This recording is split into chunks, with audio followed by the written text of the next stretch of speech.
the hacking begins!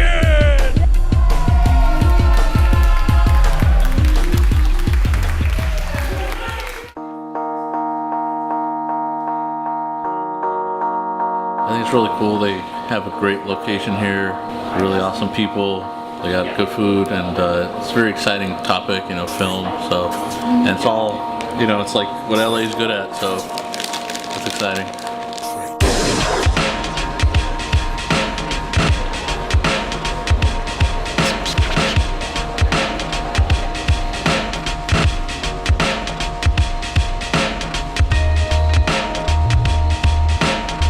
It's interesting because a lot of the programs that are made come from movies. Programmers aren't usually very creative, and they usually steal ideas from movies. They see something cool, they're like, oh, I could actually make that.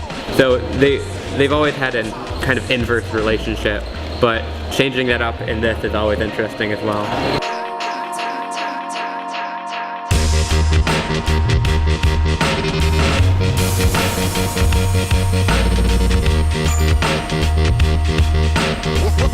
I think it'll be like down to the wire, pretty much. They're like neck and neck right now. There were only 2 rules. One is that you must build an app, and 2 is that everything had to be built within the 41 hours. That was it. That's all they had to go with, and we think they created a lot of really cool stuff that I know they can't wait to present to you. Our first judge is Toby Balkhaga, the CEO and co-founder of Movie Pilot. Next is Dan Beldy, who's an advisor at Uplink. Dan has spent the last 20 years in technology and finance as an investor, entrepreneur, and operator. Next is Zach James. Zach leads Zephyr's overall strategy and operations, as well as product development and technology strategy.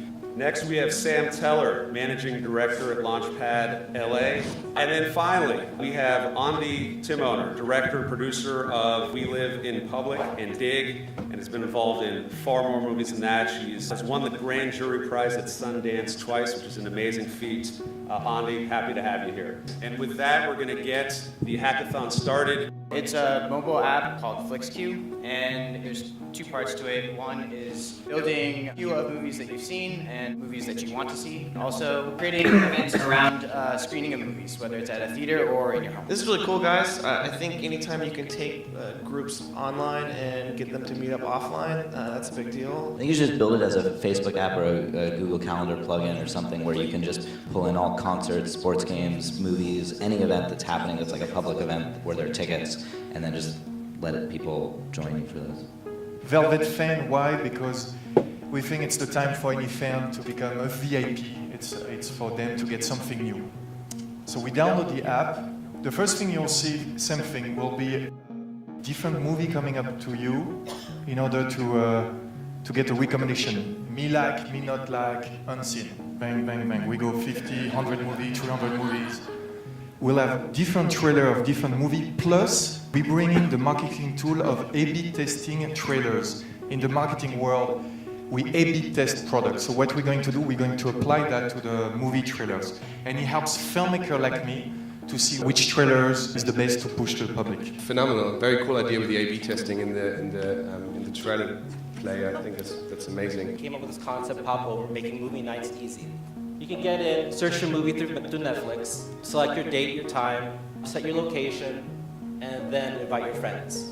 I want to suggest that you involve some way that a filmmaker can Skype in and do a Q&A if you reach a certain amount of people for your party or if you're planning a large size party. You can also have a rating feature in there. I don't know if you put that in there, where the audience rates it every time. So if it's a regular movie group, you can sort of track how the films are going. It's Film Dirt. It's an app that is basically a movie review site. There's really no forum for regular moviegoers to go and say, hey, this is how I feel about this. I mean, you see YouTube users, or maybe you leave a movie theater and kind of like tweet about what you just saw, but in terms of, you know, a long-lasting thing, there's really nothing there. If you look at iterations, is maybe think about the folks that are passionate about different genres. Let the crowd or somebody within that group spearhead the reviews in that particular area, so it'd be a little more focused.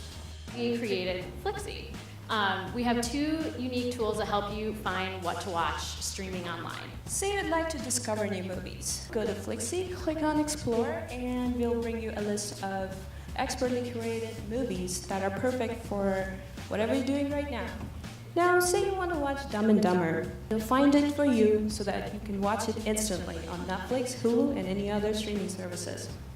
So Flixi is both search and discovery rolled into one app. This is really great. As a filmmaker myself, I can say that when we switched distributors with We Live in Public, it was no longer streamable on Netflix, and I was at a loss as to what to say to people out there. I mean, it was on Hulu and then on streamable, and then it was down. And for as a filmmaker, it becomes frustrating. And I imagine as a, just as a consumer, it's crazy. And why not? Why not be able to instantly know where to see something? So, very useful. So what if we could integrate a chat roulette with an act roulette, and then do it live with all 4 people? So, in the very beginning, guess what? Everybody thinks they're an actor. You want answers? You can't handle the truth! You did this in 42 hours? That's pretty cool. It's very cool. Taking down airtime. That's pretty massive. I freaking love this. This is amazing. This app saves relationships. That's the ultimate goal. Easy, simple, frictionless way to watch movies, figure out what to watch, and involve your friends in it. I think it could probably ruin the relationship. We'll have to track it. Yeah, you should check. Nothing Hill. We take your IP address and we list out the times of movies and the times at which each movie is playing. At the top we have 4 tabs, actor, cast, director, and film. You click, like let's say you're looking for information on a certain film. Go to the film tab, and in the search box type in like The Dark Knight, if you want information on The Dark Knight. So there's a picture, there's a description of what the movie is about, main actors in the movie, ratings, stuff like that. It gives you a button to buy the DVD if it's on DVD. You gotta keep it up because IMDb needs to be disrupted, and so at least you guys are going for it. So good job. Our app is called CinFest, and it's film festivals for the 21st century. It's for film lovers, it's all about film. So film festivals are awesome. It's a wonderful opportunity for film lovers and filmmakers to connect. However, film festival websites, not so much. Look at a number of them, and it's not a top priority. So we put together a film festival website focused on simplicity that highlighted the films and the connections between filmmakers and film goers. Very cool, very simple, like a lot. I don't know if you've seen South by Southwest's website or their app, but that's probably the most up-to-the-minute, user-friendly festival and going. And this could be expanded. I mean, you could go beyond film festivals, right, theoretically. The spectrum of South by Southwest to folks that need something like this to help them promote the festival. The judges, they're going to figure out the number 1, number 2, number 3 winner are going to go backstage. They're going to talk amongst themselves.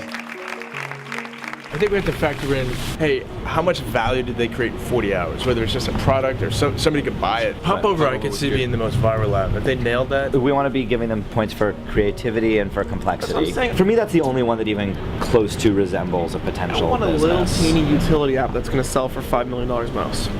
That's all I'm saying. You want a site that no one will ever use. Think about the potential. Think about the potential. It's a Google Hangout. There's nothing about it that's anything. It actually is a consumer interface. The other stuff, like, all right, I gotta go. What's the big business? I think the Flix Q one. I think that has some legs. It's not that innovative though, Dixie. I mean, that's like. And the award goes to Co.lab. Second place prize goes to Bio Digital Jazz. First place goes to the Deutsche JP